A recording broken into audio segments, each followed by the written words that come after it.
Bonjour et bienvenue dans cette vidéo. Je vais vous présenter l'actualité du Barça aujourd'hui, en ce dimanche 8 octobre 2023. Si vous êtes nouveau sur la chaîne, ici je parle généralement de l'actualité du Barça. Donc n'hésite pas à t'abonner, et appuyer sur le bouton j'aime pour me soutenir. Voici mon compte TikTok, pour les intéressés. Merci, et commençons.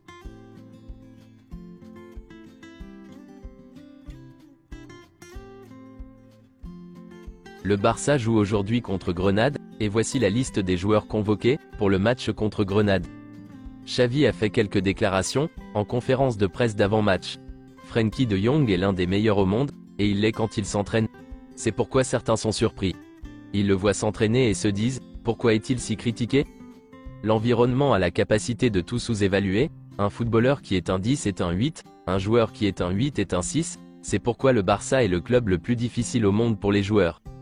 C'est pourquoi le Barça est le club le plus difficile au monde pour les joueurs. Nous devons avoir plus d'ordre, plus de contrôle, il y a de très jeunes joueurs. Mais en termes d'attitude et d'effort, je n'ai rien à redire.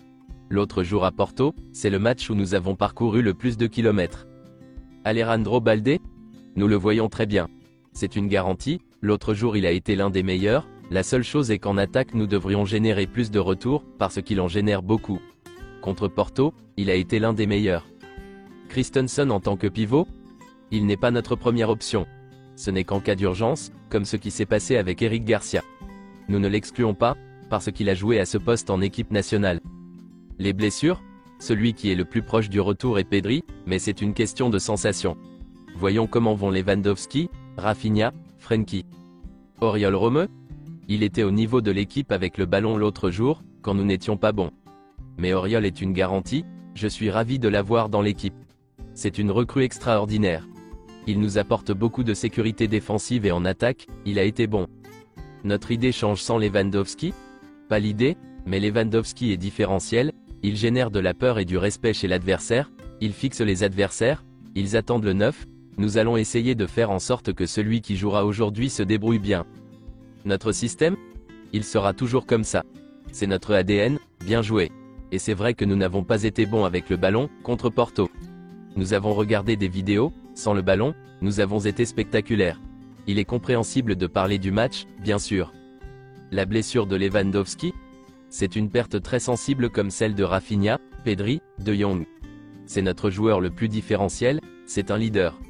Mais Joao Félix, Ferran Torres peuvent jouer, nous avons appelé Pau Victor, et Marc Guiu. Fermín López lui-même sait ce que c'est que de jouer comme faux neuf. Fermín López? Je l'ai dit plusieurs fois.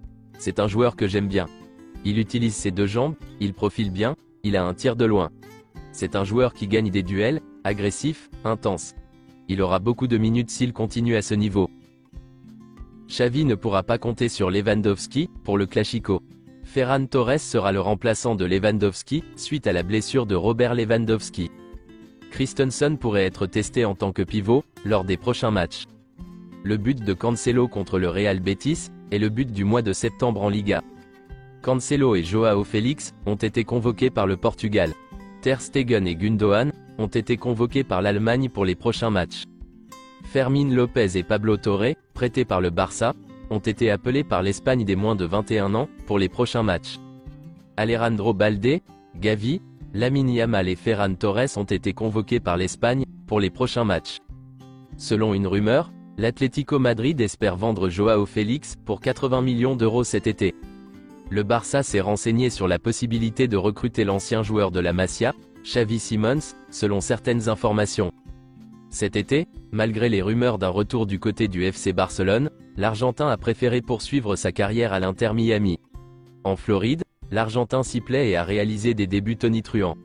Malheureusement pour lui, le numéro 10 a dernièrement été confronté aux blessures, et a raté plusieurs matchs. Et si un retour en Europe était programmé pour Lionel Messi? Presque 3 mois après sa signature à l'Inter Miami, les débuts de l'Argentin avec son nouveau club se résument en 2 mots. Tonitruant, et frustrant. Tonitruant, car la Pulga a inscrit 11 buts et délivré 5 passes décisives en 12 matchs, toutes compétitions confondues.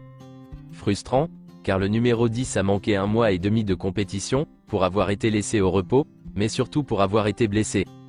Lionel Messi a notamment manqué les 4 dernières rencontres de son club, qui enchaînent les déconvenus.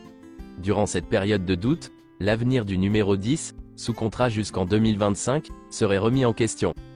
La rumeur d'un retour du champion du monde 2022 au FC Barcelone se fait de plus en plus pressante. Et selon certaines informations, l'Inter Miami ne s'opposera formellement à un prêt de Léo Messi en Europe, pour la deuxième partie de saison, si l'Argentin en fait la demande explicite. Ce qui n'est absolument pas la tendance du côté du natif de Rosario. De son côté, le FC Barcelone surveillerait toujours la situation de l'Argentin. Cependant, ce retour paraît peu envisageable. D'abord, le joueur semble peu enclin à repartir en Europe, ensuite parce que le club catalan est satisfait du rendement actuel de Joao Félix et Lamine Yamal, et n'est pas dans cette projection. Le Barça ne fermera néanmoins jamais la porte à 100%. Son retour paraît donc improbable pour le moment, mais sans pour autant en exclure totalement sa possibilité. C'est tout pour aujourd'hui, et merci d'avoir suivi la vidéo. Mettez un j'aime si la vidéo vous a plu, et n'hésitez pas à vous abonner, pour ne pas manquer les prochaines vidéos. Merci et à bientôt.